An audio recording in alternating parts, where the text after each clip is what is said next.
దేశంలో కర్ణాటక ఎన్నికలు ఆసక్తి రేపుతున్నాయి. ఈ బ్యాలెట్ బ్యాటిల్లో గెలిచేదెవరు అన్న దానిపై హాట్ డిస్కషన్స్ జరుగుతున్నాయి. 2019 లోక్సభ ఎన్నికలకు సెమీస్ గా చెబుతున్న కర్ణాటక ఎన్నికల ఫలితాల మీదే దేశవ్యాప్తంగా ఉత్కంఠ నెలకొంది. దీంతో అధికారం కోసం కాంగ్రెస్, బీజేపీ, జేడీఎస్ పార్టీలు తీవ్రంగా శ్రమిస్తున్నాయి. కర్ణాటక ఓటర్లను ఆకర్షించడానికి రకరకాల ఎత్తుగడలు వేస్తున్నాయి. అయితే జోరుగా సాగుతున్న ప్రచారంపై కన్నడ రాజకీయాల్లోకి పవన్ కళ్యాణ్ ఎంట్రీ ఇవ్వబోతున్నారు. త్వరలో తన అభిప్రాయాన్ని అధికారికంగా ప్రకటిస్తారని పార్టీ శ్రేణుల ద్వారా తెలుస్తోంది.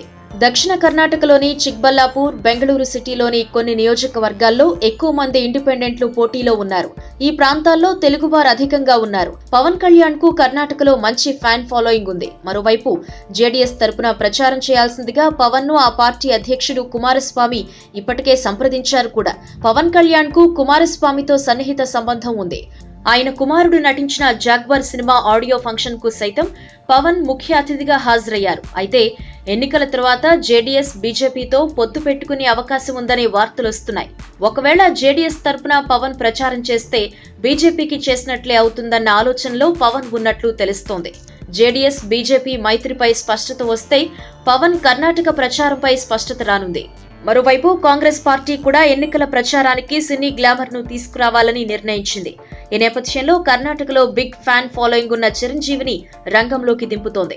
త్వరలో చిరంజీవి కాంగ్రెస్ తరపున ప్రచారంలో పాల్గొనబోతున్నట్లు సమాచారం.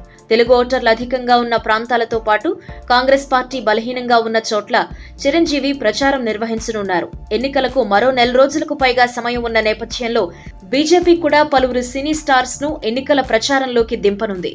ఈ వీడియో మీకు నచ్చినట్టయితే లైక్ చేయండి, షేర్ చేయండి. మరిన్ని ఇంట్రెస్టింగ్ వీడియోస్ చూడడానికి మా ఛానల్ కు తప్పక సబ్స్క్రైబ్ అవ్వండి.